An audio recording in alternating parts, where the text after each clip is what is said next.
दो लघु कथाएं प्रस्तुत कहानियों द्वारा लेखक ने बीरबल की बुद्धिमानी और समस्या का निराकरण करने की क्षमता की जांच पड़ताल की है। हरा घोड़ा। अकबर और बीरबल के किस्से बहुत ही प्रसिद्ध माने जाते हैं। अकबर एक महान शासक थे। बीरबल उनके 9 रत्नों में से एक रत्न माने जाते हैं। एक बार अकबर बीरबल के साथ अपने घोड़े पर बैठकर बगीचे की सैर कर रहे थे। चारों तरफ हरियाली को देखकर उनका मन बहुत ही प्रसन्न हुआ। बादशाह अकबर ने सोचा, यदि मेरे पास हरे रंग का घोड़ा होता, उस पर बैठकर हरे भरे स्थानों की सैर करता। बस फिर क्या था। बादशाह अकबर ने बीरबल से कहा, मैं तुम्हें इस सप्ताह का समय देता हूं। तुम मेरे लिए हरे रंग के घोड़े का प्रबंध करो। बादशाह अकबर बीरबल की बुद्धिमानी की परीक्षा लेना चाहते थे, इसलिए उन्होंने हरे रंग के घोड़ा लाने के लिए बीरबल से कहा था। बादशाह ने बीरबल को दोनों यह बातें अच्छी तरह से जानते थे कि संसार में कहीं भी हरे रंग का घोड़ा नहीं होता। फिर भी बीरबल ने अकबर के आदेश को सिर आंखों पर रख लिया और हाँ कह दिया। एक सप्ताह बीरबल इधर उधर घूमते रहे। 8वें दिन दरबार में जाकर बोले, हुजूर, आखिर आपके लिए मैंने हरा घोड़ा खोज लिया। बादशाह अकबर आश्चर्यचकित का ठिकाना न रहा। वे सोचने लगे कि जब हरा घोड़ा होता ही नहीं तो बीरबल ने कैसे खोज लिया।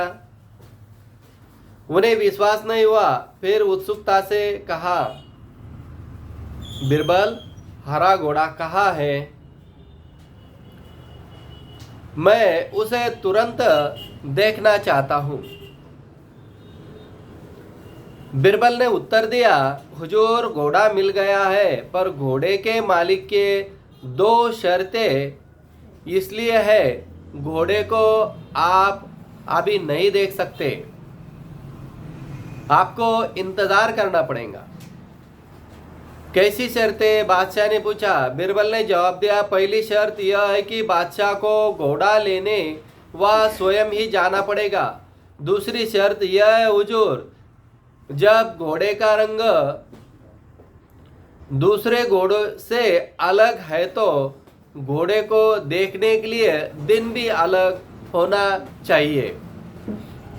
यानी सप्ताह में 7 दिन के अलावा आप घोड़े को किसी भी दिन देख सकते हैं।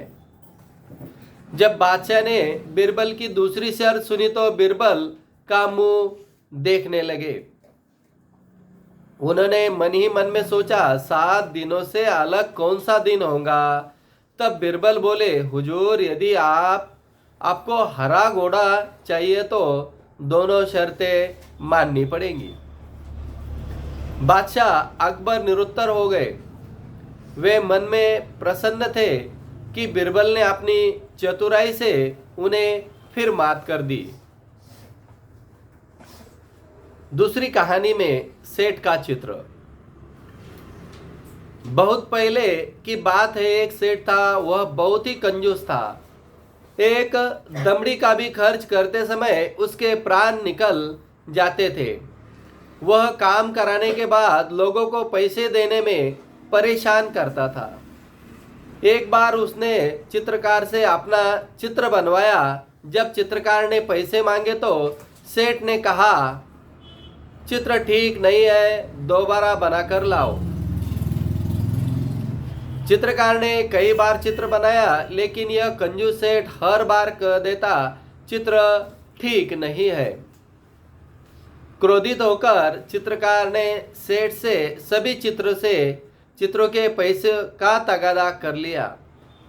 धूर्त सेठ बोला, कैसे पैसे? जब मेरा चित्र ठीक से बना ही नहीं तो मैं पैसे किस बात के दूं? बेचारा चित्रकार अपने घर लौट आया। परेशानी का कारण पूछने पर अपनी पत्नी से सारी बात बताई। चित्रकार की पत्नी बहुत होशियार थी और बुद्धिमान भी थी। वह बोली, आप दोबारा दरबार में जाकर न्याय के लिए फरियाद कीजिए। चित्रकार बहुत उदास हो गया। वह मुंह लटका कर बैठ गया। बोला, सेठ बड़ा आदमी है, लोग उसी की बात सच मानेंगे। भला मुझ जैसे गरीब का कौन साथ देगा। चित्रकार की पत्नी बोली, सबके बारे में ऐसा नहीं कह सकते। बादशाह अकबर बहुत दयालु है। वे भले ही पढ़े लिखे नहीं है परंतु बड़े बुद्धिमानी माने जाते हैं। उनकी सहायता के लिए दरबार में 9 रत्न है। आप वहां जाइए, आपको न्याय जरूर मिलेगा। दूसरे दिन चित्रकार बादशाह अकबर के दरबार में गया और किस्सा सुना दिया। बादशाह अपने चित्रों को लेकर सेठ को दरबार में बुलाया गया। बादशाह ने सभी चित्रों को गौर से देखकर कहा, तुम्हारे इन चित्रों में क्या कमी है? हुजूर, इनमें से एक भी चित्र हूबहू मेरे चेहरे जैसा नहीं है। सेठ ने अकबर बादशाह से कहा। बादशाह मुश्किल में पड़ गए, न्याय कैसे करे। बड़ी देर तक विचार करते रहे।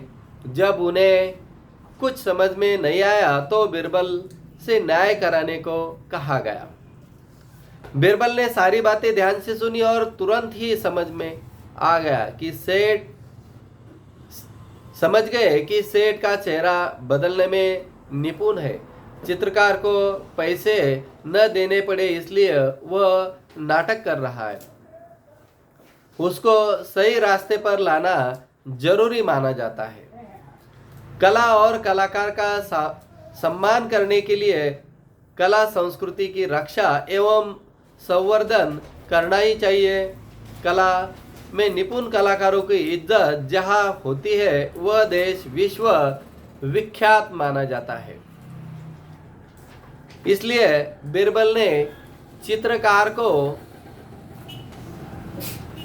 किस प्रकार से कहा, तुम्हारे चित्रों में सचमुच बहुत कमियां है। 3 दिन बाद सेठ का हुबहू चित्र बनाकर दरबार में ले आना। तुम्हें पैसे मिल जाएंगे और सेठ तुम भी दरबार में आकर चित्रकार को पैसे दे देना। सेठ घर चला गया। बीरबल ने चित्रकार से कहा, 3 दिन बाद तुम दरबार में एक बड़ा सा दर्पण लेकर उपस्थित होना। 3 दिन बाद चित्रकार दरबार में आया। सेठ के सामने दर्पण रखकर बोला, सेठ जी आपका चित्र तैयार है। सेठ अपना प्रतिबिंब देखकर बोला, परंतु यह तो दर्पण है, आईना है।